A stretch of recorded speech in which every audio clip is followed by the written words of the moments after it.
Hoje fazemos mais uma edição do UFC Entrevista. Estamos aqui no gabinete da reitoria da UFC para conversar com o professor Gesualdo Faria, atual reitor da universidade.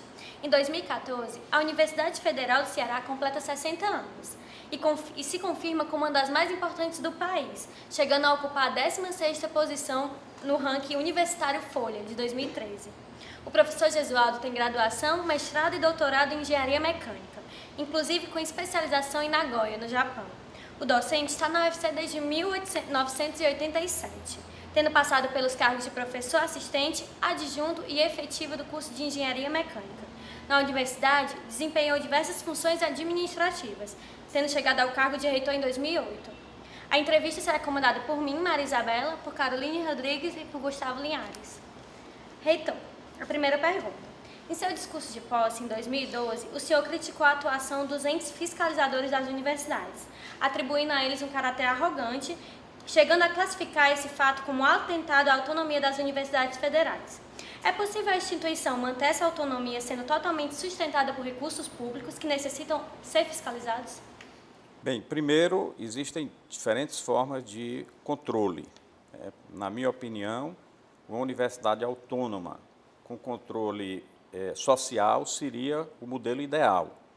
Ninguém mais bem preparado e melhor para fazer o controle dos gastos públicos do que a própria sociedade.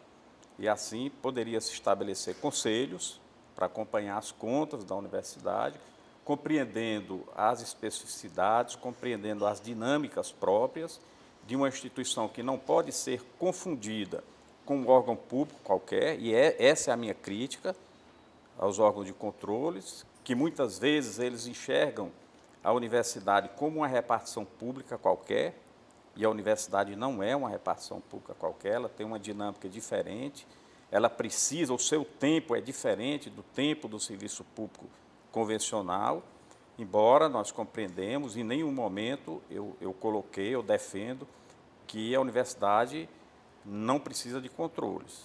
Tanto é que eu desconheço hoje uma instituição que tenha mais controle do que uma universidade.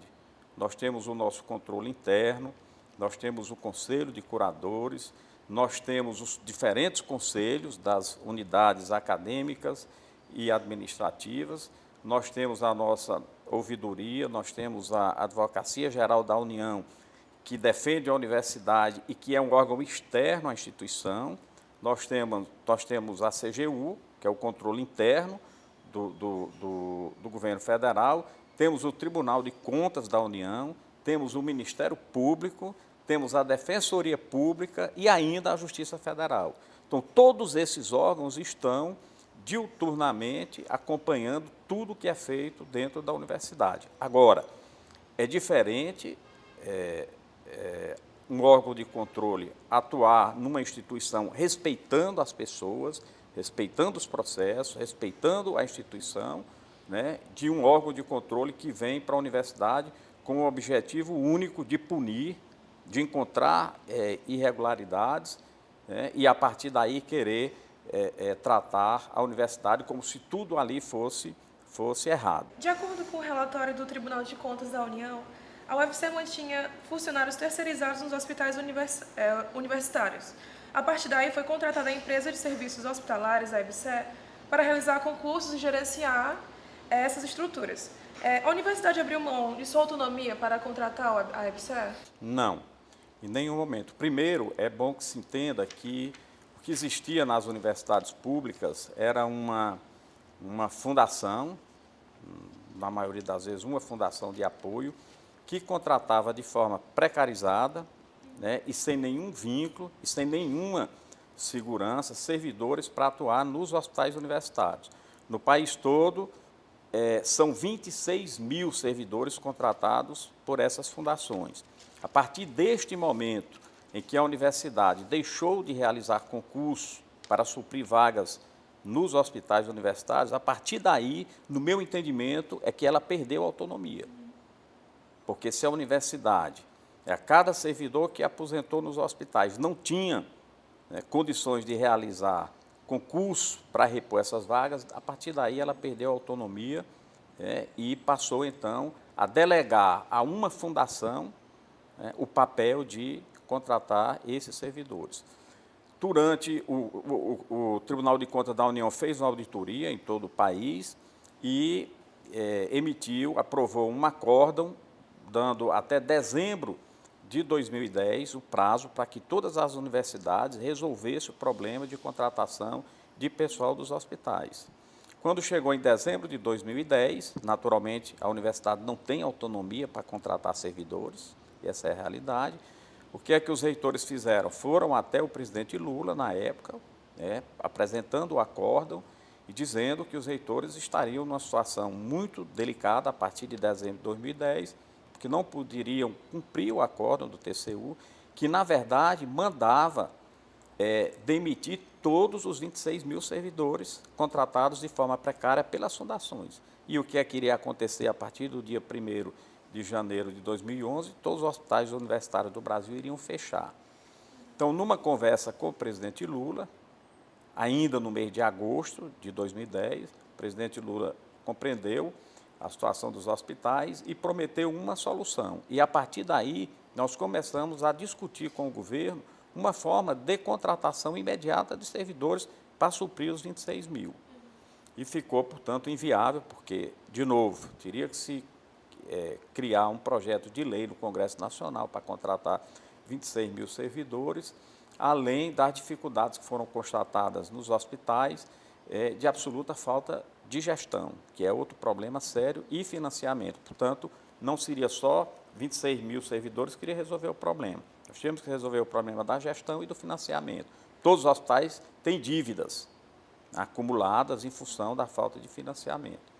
Bem, em dezembro de 2010, o presidente Lula baixou uma medida provisória, foi o último ato de governo dele, pedindo autorização ao Congresso Nacional para criar a Empresa Brasileira de Serviços Hospitalares, que é a EBSER. E todo o processo foi discutido no âmbito da ANDIFES, que é a Associação dos Reitores. Houve todo um processo de discussão durante o ano de 2010 e 2011, em todas as instituições. A UFC foi a primeira, inclusive a primeira reunião para discutir a EBSER ocorreu aqui na UFC, e foi a solução que nós encontramos, sem alternativa, para resolver o problema dos hospitais. Onde fica garantida a autonomia da universidade? Porque os hospitais universitários continuam sendo hospitais para as universidades. Não mudou absolutamente nada. A única coisa que ocorreu foi sair uma fundação que contratava de forma precária e chegou uma equipe especializada, né, com pessoas capacitadas para a gestão de hospitais, que a EBSER tem uma equipe muito bem preparada para isso, para desenvolver apenas a gestão e fazer o financiamento necessário para os funcionários, para os hospitais funcionar. Mas nessas conversas que o senhor teve com o presidente Lula, não foi estudado das próprias universidades partirem para contratarem esses servidores? Não contratar 26 mil, você disse que era inviável, mas cada universidade tomar essa decisão para si e contratar esses servidores? A proposta que nós levamos foi exatamente essa. Aliás, não só na nossa gestão, os ex-reitores, todos eles, já levavam esse pleito ao MEC de contratação de pessoal para os hospitais. O problema é que a solução que o governo encontrou, né, e que considerou mais apropriada, como eu disse, sem alternativa, foi a EBSER. E como é que funciona hoje o sistema? Ou você faz o contrato com a EBSER, ou o seu hospital vai continuar funcionando como era antes, de forma precária, e o gestor vai ter que prestar contas com o Tribunal de Contas da União.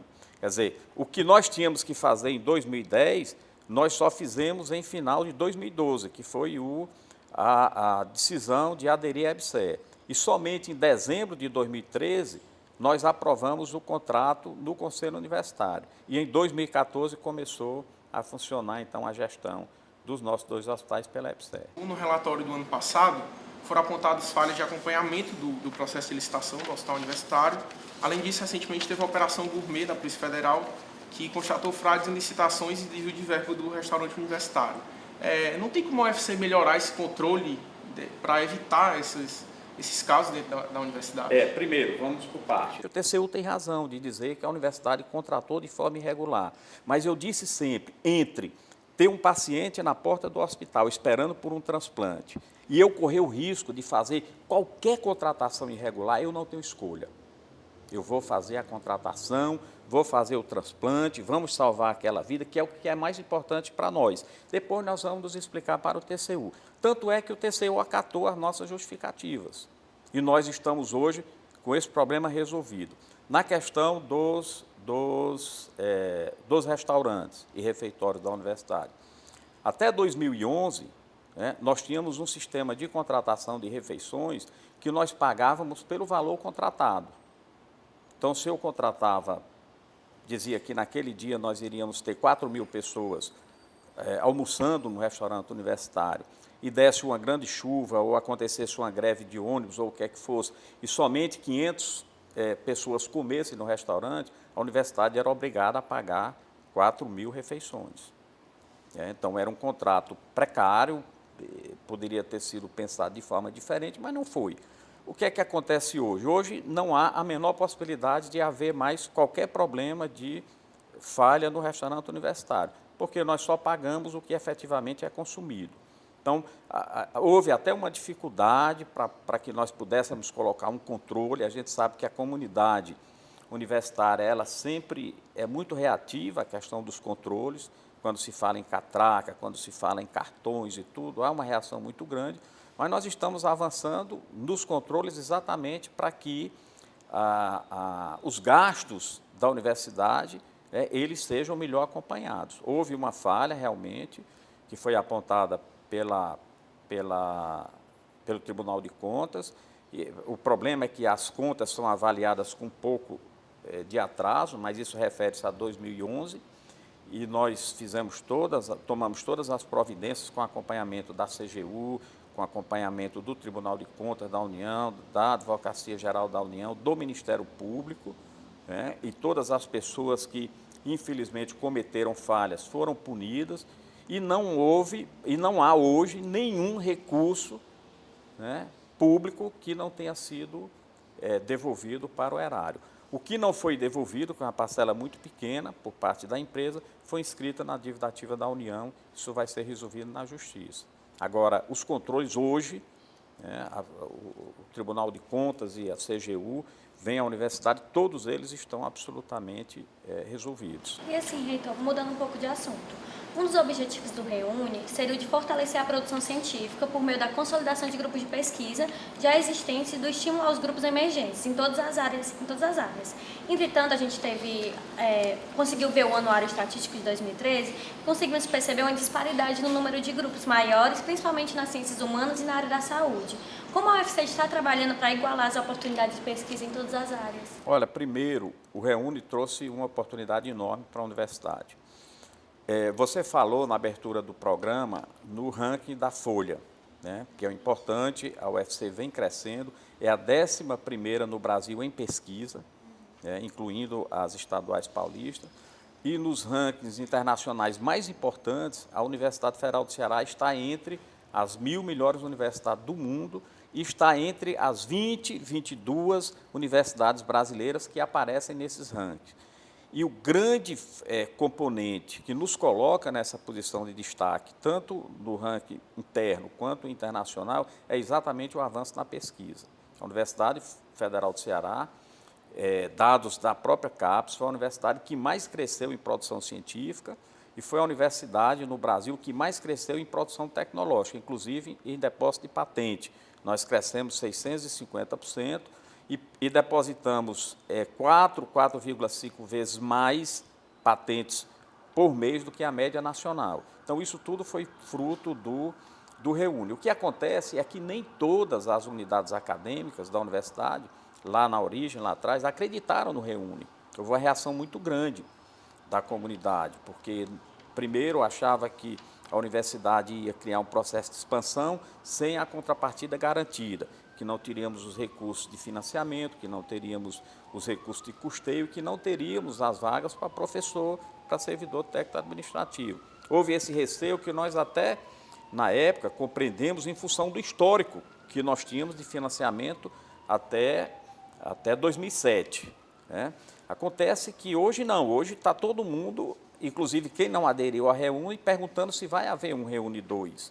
Então, nós estamos exatamente aguardando um novo processo de expansão e reestruturação, que nós estamos chamando de Agenda de Desenvolvimento das Universidades Federais, que nós entregamos. Eu entreguei como presidente da Andifes a presidente Dilma agora em maio, né, e acredito que quem sair vitorioso da eleição para presidente terá que abraçar essa agenda, porque ela dialoga com uma lei que é muito importante para o país, que é a lei recentemente aprovada no Congresso Nacional, que dá as diretrizes da educação para os próximos 10 anos, né? que nós temos que cumprir. E na lei está dito que o ensino superior público federal tem que dobrar o número de matrículas no período de 10 anos. E que parte dessas matrículas, né, tem que ser ofertada pelas escolas de ensino superior pública, entre elas as federais. Então, aí nós teremos uma oportunidade de ter recursos e de ter concurso para professores para poder ainda atender aquelas unidades da Universidade Federal do Ceará que apresenta ainda alguma assimetria que não é grande, mas existe realmente uma assimetria entre as nossas unidades. Reitor, agora iremos fazer um breve intervalo. Voltamos no próximo bloco com mais perguntas.